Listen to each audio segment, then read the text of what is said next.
Your Chevrolet dealer presents Mid-Century. For the next 45 minutes, you will hear the chief news correspondents of the Columbia Broadcasting System, all gathered here in New York to talk over their business and yours, where we've been in this half-century, where we are, where we may be going. For this event, Columbia has brought home its correspondents from Tokyo to Berlin and the major world capitals in between. Each of these men has come home by airplane to sit down now together to talk with each other and with you. As editor of this survey, we have chosen Edward R. Murrow, distinguished reporter and analyst who served as their chief during the war years. Mr. Murrow. I should like some friends of mine to introduce themselves to you. I am Howard K. Smith, born and reared in New Orleans, Louisiana, but in Europe for the past decade, covering all points between Manchester, England, and Moscow, USSR, from Bergen, Norway, down to Belgrade in Yugoslavia. Present address, 84 Hallam Street, London, England. My name is Eric Severide. I grew in North Dakota and Minnesota, worked in France, England, various war fronts, South America and the Orient, and now make home and headquarters in Washington on the Potomac. Bill Downs, hometown Kansas City, Kansas. Assignments, London Blitz, Moscow, D-Day to Berlin, Jap surrender, Tokyo, Bikini, Akron Soapbox Derby, Detroit, Washington. Present address, 29 Lindenthaler Alley, American Sector, Berlin. I'm David Schonbrunn. That's an Austrian name, but I'm a native New Yorker and I'm stationed in Paris. These past 6 years, I've been overseas, reporting from Casablanca to Warsaw. It's good to be back home today. I'm Winston Burdett. My home is Brattleboro, Vermont. Present assignment and address, Rome, Italy. By way of the Balkans and the Middle East, India, Cairo, the Desert Campaign, North Africa, Anzio, the Fifth Army, and Washington, D.C. I'm Bill Costello. St. Paul is what Asiatics call my native place, but it's hard now to say just where my hometown is. I started newspapering in Minneapolis while still at the University of Minnesota. And since then, my stops in newspaper and radio reporting have included Honolulu, Omaha, Chicago, Washington, and Los Angeles. While I'm roving through Asia, my mailing address is APO 500, Tokyo, Japan. I'm Larry Lasser, the CBS United Nations correspondent. Born in New York, reared in the Midwest, the son and grandson of newspapermen. My first assignment was the Lindbergh case. Reported the war from Dunkirk to Stalingrad. Landed with the American troops on D-Day. Since then, it's been my duty and pleasure to cover the United Nations. And another friend of ours, and of Chevrolet's, Harry Marble. On this first day of 1950, the automobile is such an accepted and vital part of our everyday life that we forget what a comparatively recent development it is. Yet on January 1st, 1900, the automobile was virtually unknown, an inventor's dream, a mechanic's toy. In less than an average lifetime, the great automotive industry has sprung up to give transportation, pleasure, convenience, and employment to millions of people. Chevrolet and Chevrolet dealers are proud to be a part of this great industry and gratefully proud of the overwhelming public preference that Chevrolet motor cars have won over the years. For the total 19-year period, 1931 to date, more people have bought Chevrolets than have bought any other make. And today, by a wider margin than ever, more people drive Chevrolets than drive any other car. Your Chevrolet dealer believes that this preference for Chevrolet will grow even more pronounced when he presents the greatest Chevrolet of them all next Saturday and introduces the first automatic transmission in the low-price field. You are cordially invited to see the new 1950 Chevrolet at your Chevrolet dealers on Saturday, January 7th. It is our purpose to examine briefly this afternoon, without benefit of statistics, without nominating any men of the year or men of the half-century, to examine briefly where we've been in an effort to see where we're going. No man around this table was alive when the century began. All are reporters, historians of the moment. Let's first examine briefly a few of the great pivots on which history has turned in the past 50 years. What are the big footprints in our own history, Severide? Well, Ed, for Americans, 1900 ended the age of the great barbecue, and 1950 begins the great age of anxiety. We conquered our continent, we saw our absolute physical security and therefore our political isolation disappear. We flirted with imperialism, gave it up because we really didn't care for it. We fought 2 world wars, took the initiative for world government with the League, gave it up, took the initiative a second time, and now find ourselves rather unwillingly one of only 2 great powers in a bisected world. And upon our shoulders is the terrible responsibility of preserving the free civilization that Western man has developed through laborious centuries. We may not succeed at that, but no one else can. In these 50 years, we evolved a policy towards the Orient, restored a reasonable relationship with Latin America, and finally understood Europe as our indispensable bastion and partner instead of a cunning competitor. We saw our broken South start to mend. We began to conserve our wasted natural resources. We saw the rise and decline of organized crime, the rise of organized labor. We saw government teach that preeminent rugged individualist, the farmer, to expect guarantees against failure. We built mammoth corporations protected by property laws that the Founding Fathers had intended for individuals and then tried rather vainly to break them up. We learned to produce goods magnificently, to share them out rather badly, and thus failed to quiet our fears of unemployment. We saw the businessman decline as the idol of society and the power in politics, and the partial decline, at least, of riches as our personal holy grail. Our art forms and literary language became American and not pseudo-European. We felt what the American way of life is, but found ourselves unable to really express it to others. We believed in the eternity of our social ideals, but at the first warm breath of an alien philosophy, many of us panicked, accused people without proof, hunted witches, and became political peeping toms until our native good sense rallied again. All in all, Ed, I think we have used our new world power with uncertainty, but with a gentleness which is without precedent in history. Howard Smith, could you sketch the big turnings in the road for Europe in the first half of the century? Well, the story of Europe these 50 years can be quickly told. It declined. After ruling the world with no competition for about 400 years and giving us our still prevalent world culture, inventing modern industrialism and spreading it through the world, Europe's situation began to change radically around the year 1900. What caused the change, I believe, was 2 things. First, the social problems of industrial economy, like maldistribution of wealth, unemployment, and so on, caused the nations to divide within themselves. Second, the advance of science made Europe too small a space for 30-odd nation-states to exist side by side with no international order above them. In 1914, the frictions exploded in the first modern total war. The war, World War I, decided very little. It left the people disillusioned and defeatist in attitude, and it created the first communist state in Russia.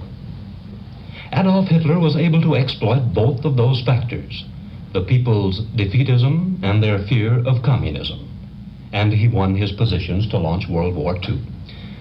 By the skin of our teeth, we, the democracies, won both world wars, but the cost was terrific to Europe. Once the seat of all the world powers, there is not a single big power left in Western Europe. Communism has advanced to the verge of the West. Fascism lies not very far at all below the surface. The explosive problems that started it all are still there. The internal social problems, the international problem of some kind of world government. At mid-century, this is Europe's third and probably last chance to solve them. Well, most of us have ignored Asia in the past, and most of us know that we can't do so in the future. Bill Costello knows more about that part of the world than any of the rest of us.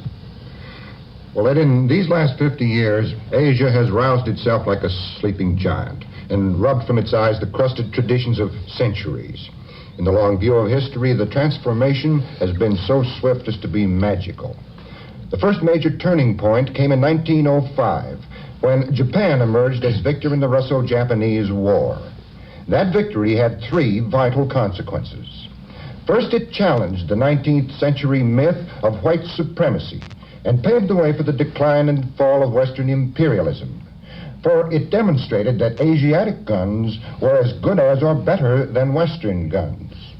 Second, it planted the dream of Japanese imperialism as a bargain counter substitute for European domination. Third, it set fire to the tinderbox of native nationalism, to the struggle for self-respect, political independence, and freedom from economic exploitation. In the years that followed, we have seen the progressive evolution of these three trends. The Manchu dynasty of China collapsed in 1911 because it was too enfeebled, too morally bankrupt to fight for anything. The First World War weakened the economic power of the West and gave impetus to Japan's imperialist ambitions. In one long, difficult step, Asia then began the transition from the Iron Age to the Machine Age. In the midst of this struggle for power and wealth, imperialism suffered a mortal blow when in 1936, the United States Congress approved an act promising freedom to the Philippine Islands in 1946. That action raised the nationalist hopes of millions in Asia. It focused the issue, and the Japanese answer was first the invasion of China and finally the attack on Pearl Harbor. In the war that followed, the imperialist cycle came to an end, both for Japan and for the European nations. There were quick grants of independence to the Philippines, India, Burma, and Indonesia. The unequal treaties were abolished in China. By coincidence, communism won acceptance in China as the only visible means of achieving order and stability. The immediate accent now is on freedom and self-government, and the ultimate target of every starving peasant is a better standard of living. At the end of a half-century, Asia has come of age politically, has made a powerful assertion of national feeling. Now it embarks on the vastly more difficult task of preserving its personal liberties while the cause of economic security is being advanced. Perhaps one of the best ways of measuring our good fortune at this half-century is to examine what people in foreign lands regard as luxuries. Well, in Britain, darn near everything British made is a luxury. Hats, textiles, and the last Scotch whiskey are all for export only. Well, in Germany, it's doorknobs with houses on the other end. And in France, hot tap water or a cake of fat soap. In Italy, an orange or a clean, unfrayed shirt. In the countryside, a luxury is an electric light, a telephone, a paved road. Don't think this is exaggeration, but for 1 billion people in Asia, that's half the world's population, anything more than a pound of rice a day borders on luxury. At the UN, I guess, the only luxury is just one kind word. Well, there's a list of luxuries which we in this country regard and accept as ordinary essentials. In a world with such vast economic and social inequalities, debate, decision, and joint action is difficult if not impossible. The major instrument through which nation speaks to nation was born with high hope and much publicity in San Francisco. The future of the United Nations is uncertain, but we may perhaps measure what it can do by what it has done. Larry LeSueur has reported its doings from the beginning. Well, Ed, like those UN headquarters going up on New York's East River, peace can't be built in a day. Some of the sensational political squabbles at the United Nations have obscured its real achievements. We've heard a lot about the atomic energy control deadlock, the misuse of the veto, the disarmament impasse. It's too easy to remember the failures of the UN and to forget its successes. But remember that when the Big Four couldn't decide what to do about the Italian colonies, they tossed it to the UN. And that when the big powers were up a tree over Iran 3 years ago, the moral force of the UN, focused by the Security Council, culminated in the Russian withdrawal from Persia. It's true that the men of Israel forged their own state, but it was the United Nations that originally created it, and the war in the Middle East was kept from spreading. The mediation of the UN helped contain the conflicts in the Balkans and Indonesia.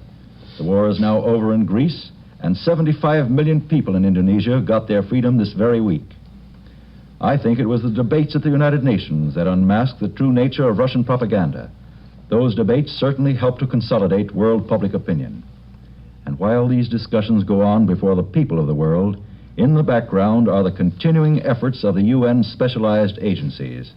They're trying to get after the roots of war by making this a better world to live in. The World Health Organization is attacking scourges more deadly even than war: malaria, tuberculosis, VD. The International Refugee Organization, that's already settled 1 million displaced persons. And the International Trade Organization is reducing trade barriers between nations.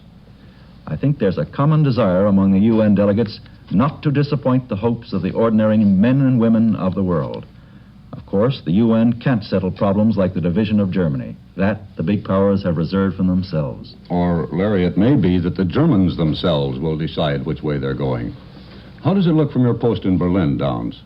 Well, Murrow, I feel there's a distinct here-we-go-again atmosphere on this first day of the second half of the 20th century. Many new things have been added politically and economically, but the problem that made Europe a battlefield shortly after the beginning of the century still exists. It is Germany and the 67 million people who populate the heart of Europe. The German power potential that turned the continent into a battlefield the year I was born still exists. The revival of German power today once again is under consideration, not so much by the Germans this time, but by the super nation groups now engaged in a Cold War. The reason is that no democratic internationalism, such as the United Nations, can solve the problem of their late unlamented enemy, is that the two most powerful nation states in the world each are wooing Germany like lovesick swains. Both Russia and the United States want to assure themselves that if Germany does not become an outright ally, at least the German economic and military power will not become a future enemy. This is the essence of the Cold War in Germany. As you know, there are two Germanys. The West German Republic, based in Bonn and sponsored by America, Britain, and France. The East German state consists of the Soviet zone and is a Soviet satellite. The Bonn government was chosen in free elections. The East German government is the product of a communist coup. But Germans are Germans before they're anything else.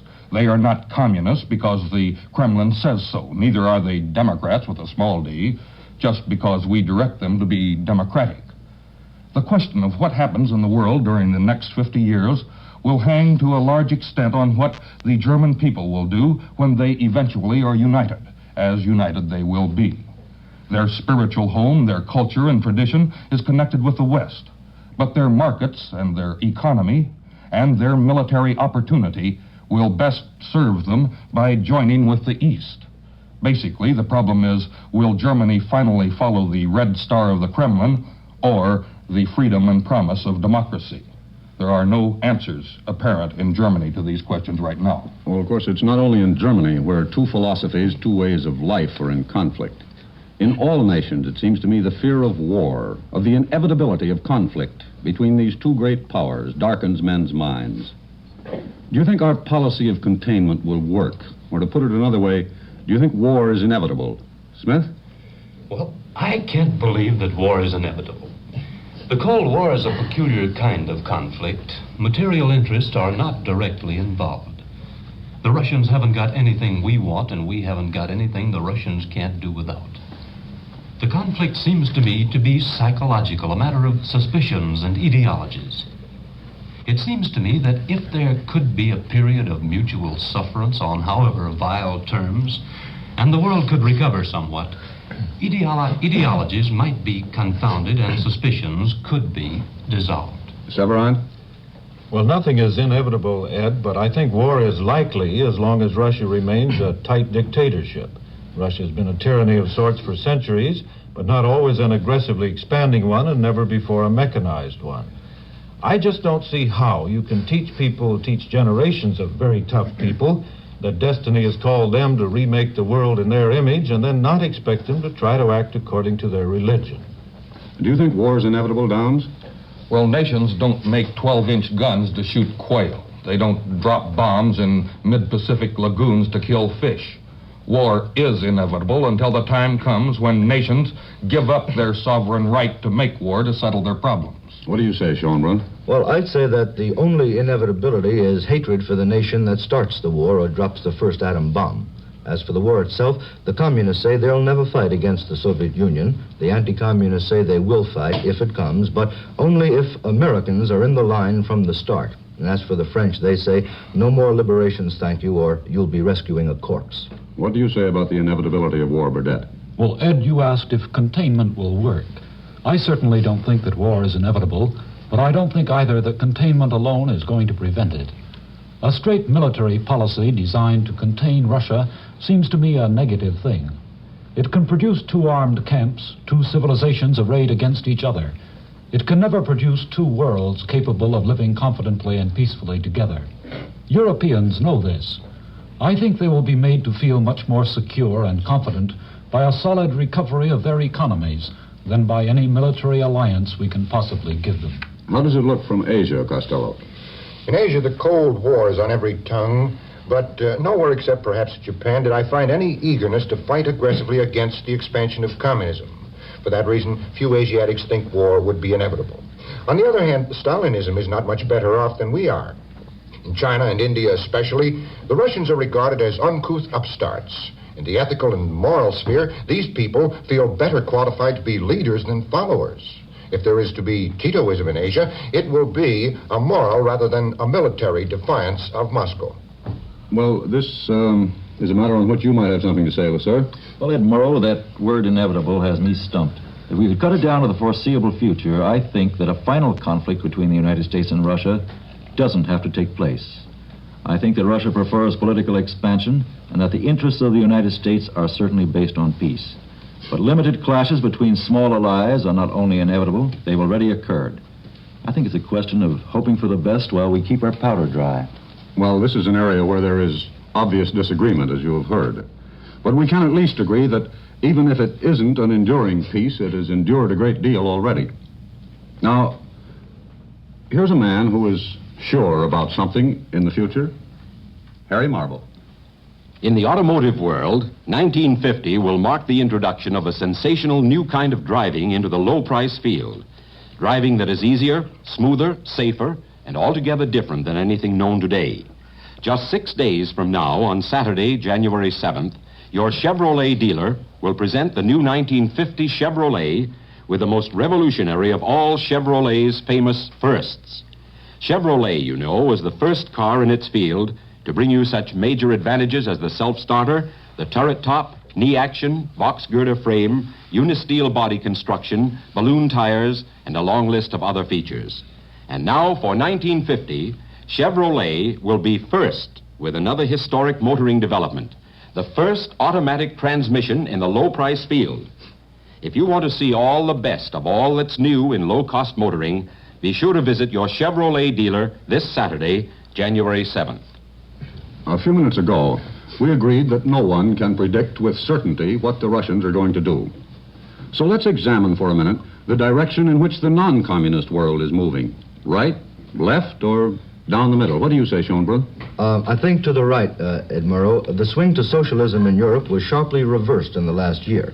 Socialists have been kicked out, sold out, bought out, or they've bowed out of governments throughout the West. In Belgium, they're out of the government for the first time since the liberation. In Italy, the Socialist Party divided itself like an amoeba, sterile cells warring on each other. In Germany, still strong Nazi undercurrent, an anti-socialist majority. And in my own territory, France, I've watched the so-called third force, the democratic center, whittled away on both sides. The first half of the century looked for a moment like the golden age of socialism, but now it looks like the age of conflict. Swirling tides running in all directions, and chances are that the currents of the next 50 years will depend on how the tides run in America and Asia, not Europe. Which way is the political tide running in Italy, Burdett? Well, in Italy, there's a special phenomenon worth noting. At no time in this past half-century we're talking of has the Roman Catholic Church enjoyed such a florid period of prosperity and influence. This is not a religious phenomenon. It is not a spiritual revival. It is rather a sign of the remarkable political resurgence of Catholicism. I think it's mainly due to the fact that after the wreck of fascism and the upheaval of war, the Church emerged as the one intact and uncompromised symbol of stability and order. Conservatives rallied round it. Anxious people throughout Western Europe turned toward Catholic leadership in their search for security. Right now in Italy, the sharp political undercurrents are rightward. The left-running tide has ebbed. The floating mass of voters, the middle class, is again looking for security in right-wing leadership. I think this is a deep trend, a long-term trend, and not a passing reaction. Costello, what would you say the general trend in politics is in Asia? Well, Burdett's point raises an interesting contrast in Asia. People in the Orient are not drifting inexorably in any direction, either right or left. There's generally a sense of bewilderment and confusion. On the other hand, Asia does have one asset which is conspicuously absent in Europe. there has been a kind of spiritual revival in this century. It's not in any sense a religious movement. It might be accurate to compare it with the humanist movement, which grew up in Europe during the latter Middle Ages. It consists mainly of a feeling of individual pride and self-respect. People no longer allow themselves to feel humiliated and degraded as the slavish property of some landlord or warlord or foreign overlord.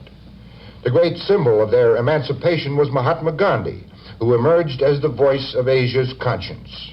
Gandhi denounced the old moral law of fatalism and subservience, and using nationalist feeling as a foundation, he created a new sense of personal worth and dignity which today infuses the whole of Asia.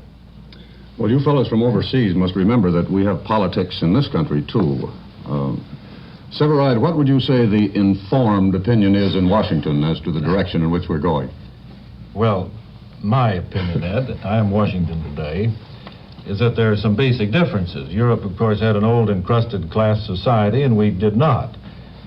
We are now trying to level out our inequities, not by the socialist means of state proprietorship, as in Europe, but developing the so-called welfare state.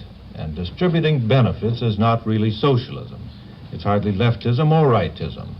But we certainly have changed the function of our government and our society. First, our government was to stay aloof from the economic forces and preserve only civil freedoms. Then it was to be a balance wheel, preventing any economic force from overwhelming others. Now it's to provide benefits, not for classes, but for groups, farmers, labor, veterans, the aged, and so on. America's original motto was equality for all, special privilege for none. And now to try to preserve a rough kind of equality, it is special privilege for all. Well, I suppose it is true that the only people who complain about special privileges are those who haven't got them. And viewed from the outside, it seems to me that we in this country have more of them than anybody else. How does this country look from the outside, anyway? All of you fellows have spent years abroad. Tell us how we are as others see us. Smith? Well, the British have been the world's moneylender long enough to know that nobody loves a moneylender, and they should be sympathetic with us, but even the British can't suppress a natural resentment at accepting charity. It has been said, and I think truthfully so, that if either of the British political parties campaigned in the coming British elections on a policy of twisting Uncle Sam's coattails, that party would probably win the elections. It's just human nature, I fear, and the resentment won't end until Europe recovers and can play the role of an equal trade partner with us rather than that of a poor relation with his hand outstretched. How do we appear to the Germans, Downs? Well, how we look to the Germans depends on which side of the dividing line your particular German lives. In the West, we have the position of a stern and wealthy grandfather meting out punishment and rewards at the same time. Some Western Germans say behind our backs that we're a little foolish for being so good to them. Well, in communist Germany, the flood of anti-Western propaganda is beginning to have its effect. With little to counter the party line, we're coming more and more to be the capitalistic, monopolistic, warmongering villains. Well, how do we appear to the French, Schoenbrunn? Depends on who the Frenchman is who's looking. A French automobile manufacturer sees us as giants, but a Paris fashion magazine editor thinks we're a little flashy. Tens of thousands of French war orphans think that an American is Santa Claus, but to many a nervous French mother, you're a trigger-tempered kid brother who may get the family into a brawl. We're stern uncles to French government officials. We pay their debts and try to run their lives. We're loved and hated in France, feared and admired, sneered at, flattered, envied, but we're not ignored. And the Italians, Burdett, what do they think of us? Well, Italy and Europe, looking at America, not Americans, mind you, but America, is like a proud man who has suddenly developed an inferiority complex late in life. Psychologically, it is not easy at Europe's age to have to be grateful for charity, to see your position at the center of the world suddenly eclipsed and taken over by a newcomer. Europeans are painfully conscious that they cannot get along without us, and that there's very little they can really do to help us, even though we call them our allies. So, they are irritated by this unpleasant sense of dependence. I think there's only one solution to the dilemma. There will be a healthy mental balance again when Europe feels she is once more carrying her own weight in the world, even though she cannot hope again to lead it. And what sort of view do the Asiatics take of us, Costello? Well, Murrow, it's my impression that Asiatics treat Americans with sometimes exaggerated courtesy because, you see, we have both money and military power. That doesn't mean they like us as a nation or that they respect our leadership and our morality. Many of them are frankly suspicious even when they ask our help. They think of us as being potentially the authors of a new 20th century imperialism. They resent our ignorance about Far Eastern history and culture and civilization. They don't like our brusque and sometimes patronizing attitude. We need to send Asia a lot of students as well as money if we want to build a permanent reservoir of goodwill. Of course, there are a number of foreigners in this country who are getting a rather closer look at us, those who are stationed at the United Nations. What do they think of us, sir? Well, as you say, Ed, the United Nations has 59 members. Some of them look upon us as imperialists, others as their protectors. None of them like to be pushed around. But all of them regard us with respect. And no one will deny that the United States is the strongest influence of the UN. And that influence is constantly increasing. No discussions can take place in a vacuum. And the very physical presence of the United Nations in New York has made a tremendous impact on these representatives from all the corners of the earth. The one time everyone listens is when the delegate of the United States reflects the power, the prestige, and the money of the strongest nation on earth. I won't say that every decision goes in the direction that we want it to, far from it. But when the chips are down, there are mighty few things that the United States can't get done at the UN if it really wants them. Well, let's pursue this matter of the United Nations for a moment. Of course, it wasn't set up to make the peace, but rather to keep it. How's it doing? Smith? Well, contrary to most people, I have been greatly encouraged by the UN this last year, and mainly by one incident. When it became a question of Yugoslavia getting a seat on the Security Council, all the skepticism and cynicism about the uselessness of the UN suddenly dissolved and the powers fought tooth and nail over that seat. I believe that the UN can develop into something like the world's conscience, if not the world's government. What do you say, Severide? Well, Ed, as you said, the United Nations was not designed to make the peace after this war. It was designed to keep it once it was made. So perhaps the UN hasn't really yet had its chance and won't until the powers do make the peace. But anyway, I have doubts about the UN, unless by some magic it gets real enforcement powers, because it's caught between two great eras. The rise of the era of passionate nationalism in the East, the decline of that era in the West. This is one world, all right, but only in space. It's two worlds in time. What do the Germans think of the UN, Downs? Well, Murrow, one might say that the Germans have a kind of cynical respect for the United Nations organization. They're interested in joining, but they remember Versailles, and they see the East-West struggle outside the UN as the real fight, and one that the UN seems powerless to settle. I stick to my original contention that the UN or any other international organization will have little real effectiveness until the nation states are willing to give up those parts of their sovereignty to settle their problems by war. How do the French feel about the UN, Chauvelin? Well, 2 out of 3 Frenchmen always say no to anything. It's essentially a negative country.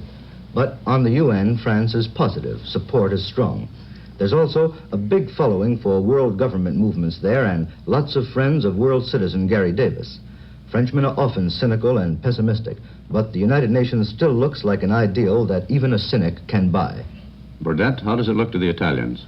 The Italians have centuries of power politics behind them. They take what I'd call a dispassionate and utterly disenchanted European view of the UN. Namely, that the UN is a collection of sovereign nations that can do no more than mirror the world pattern of power politics. It can do the job if the nations which have the power are able, ready, and willing to make it work. And Italians are only too acutely aware that the nations in question are just two. What's the view of the UN in Asia, Costello? Well, Murray, it's a little ironic that the United Nations achieved one of its outstanding successes in settling the Indonesian problem, as Larry Lesueur pointed out a moment ago. It's ironic because most Asiatics appear to give the UN very little thought. Each country, each locality is too preoccupied with its own renaissance to concern itself with distant international maneuverings. There's a tendency to oversimplify all their foreign problems by looking primarily to the United States for help and guidance. One prominent Indian statesman admitted to me frankly that it is the United States which is preparing the world for eventual world government.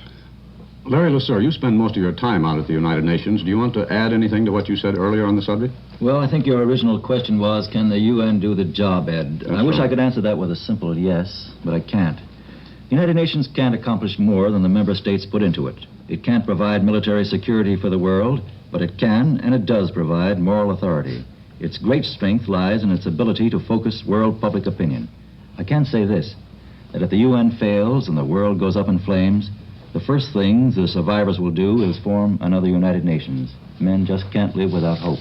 Well, certainly no one can deny to the UN its record of achievement in settling disputes of a minor nature, or its usefulness as a meeting ground for conversations between the major powers. But it's also true that the major powers are attempting to use it as they did the League of Nations, for the promotion of their own national interests. The fact is that in a power world, the United Nations itself is sadly lacking in power, but it remains the most massive achievement in international organization in the first half of this century. Well, fellows, let's stop talking about nations and organizations and juggling hemispheres and so forth. I'd like to put a very simple question to all of you. You've flown in here from a half dozen different capitals, a total distance of about 22,000 miles, just for this program. Tomorrow, you'll all be flying back. We have enough time left for each of you to take just half a minute to say just anything you feel like saying. Smith? Well, one thing has struck me in my reporting in Europe since the war. Almost every time I start tracing some individual European problem to the possible source of remedy, the road leads almost every time not to some place in Europe, but to the USA. It's clear to me that the fate of the world in the next half-century will be decided nowhere but here, and with the American people and their wisdom, or God save us, their lack of it. What do you want to say in 30 seconds, Severide? I agree with Howard Smith. It's up to America to demonstrate that men can remain free and secure in a mechanized society, but we can't prove it to others till we prove it first to ourselves. We tend to forget our own ideals, but the tough thing is that there's a basic conflict within those ideals. The conflict between our drive for equality and personal freedom on the one side, our drive for personal aggrandizement on the other. And I think, Ed, that half the world is waiting to see if we can fit them together. Now, Bill Downs.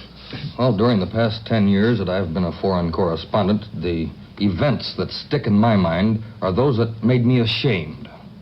I was ashamed for being fat when a hungry woman in Amsterdam was so overcome by a can of beans that I'd given her that she cried. In Moscow, I was ashamed at being powerless when one of my friends was shipped to Siberia by the secret police because he was my friend. In America, I have been ashamed of the color of my white skin when encountering racial prejudice. On D-Day, when I saw the crumpled body of a young kid that could have been your brother, I was ashamed in a way to be still alive. During the next half-century, the part that I'll live through, I'd like to see this kind of shame abolished from the earth. Schoenbrunn? It struck me that we Americans have one characteristic that distinguishes us from all other nations. We want to be loved. We're not content just to have allies. They've also got to be pals, buddies, with a presidential system just like ours and perhaps a dash of ketchup on their hamburgers. We seem to wear our hearts on our sleeves and we're easily hurt. Maybe the trouble is that our pocketbooks are as open as our hearts and we're secretly afraid that we're loved only for our money. I wish we'd grow a thicker skin in the next 50 years. Now, 30 seconds for you, Burdett. Well, I think, Murrow, that this problem of Western Europe, which is now ours, is the problem of an insecure civilization. It seems to me that one main reason why Russian pressure seems so formidable and threatening is that the old society of the West is so unsure of itself. If that is so, then our task is enormous. We can never accomplish it by a purely negative policy dedicated to the idea that everything anti-Russian is good. We can only do it by helping to build a new society, by giving the West a new sense of independent strength, of health, of permanence, by helping Europe to create the conditions, the moral and social conditions for a stable democracy, and so for an abiding faith in democracy. Now, a half minute for you, Bill Costello. I'd say this, gentlemen. Asia today is a keg of dynamite with a lighted fuse, and most Americans just don't realize it. We've got to revise our thinking. The old legend of the white man's burden in Asia has been tossed in the limbo of history. The people of Asia today want partnership, not patronage. They're willing to buy and sell, but they won't be bought and sold. They don't even want to be dominated by their own governments. They feel just as we Americans do, that people are more important than institutions. In this next half century, we've got to extend something more than just material aid. They'd like our money, yes, but they insist on having our respect. Now, a half minute for Larry Lasser. Well, I guess, Ed Murrow, that my chief concern is that the question of war and peace must dominate the rest of our lives. And that there'll be some very dangerous periods ahead, especially after Stalin dies. A new and insecure Russian leader could plunge that country into war in an effort to preserve his power. On the other hand, the whole communist movement may break up within the next 50 years. Look at Tito. I think our best hope lies in patience and the cultivation of allies. And that one of our great problems will be to erase feelings of racial superiority between ourselves and those allies of another color. Gentlemen, it occurs to me to suggest that a great deal of sense was talked in those 30-second efforts you just made. And it seems to me, listening to this conversation, that there has been a theme running through this whole discussion. And it is that the last 50 years is a record of unceasing conflict between the individual and the state. When dictators have risen to power, it has happened because the individual has abdicated his political and economic rights and assigned his responsibility as a citizen and as a human being to an individual or to a political party. When dictators have been overthrown, it has been the result of the determination of people to retain or to regain that freedom. We seem to be agreed that the struggle will continue in all of its various forms. The search for security, both national security and individual security, will continue, and it'll be intensified. It seems to me that this discussion has demonstrated beyond doubt that what we in this country do, that is, what our government does, will determine as never before the fate of civilization. The time when we could separate domestic and foreign issues has passed. Whether we like it or not, the awesome responsibility of the leadership of the free world has been thrust upon us. We didn't seek it. We have come into our full inheritance at an early age, but youth has never been acceptable as an excuse for failure. We in this country are the fortunate few who live in a generous, bountiful, and capacious land. We are, as you have heard, viewed abroad with a mixture of fear and admiration.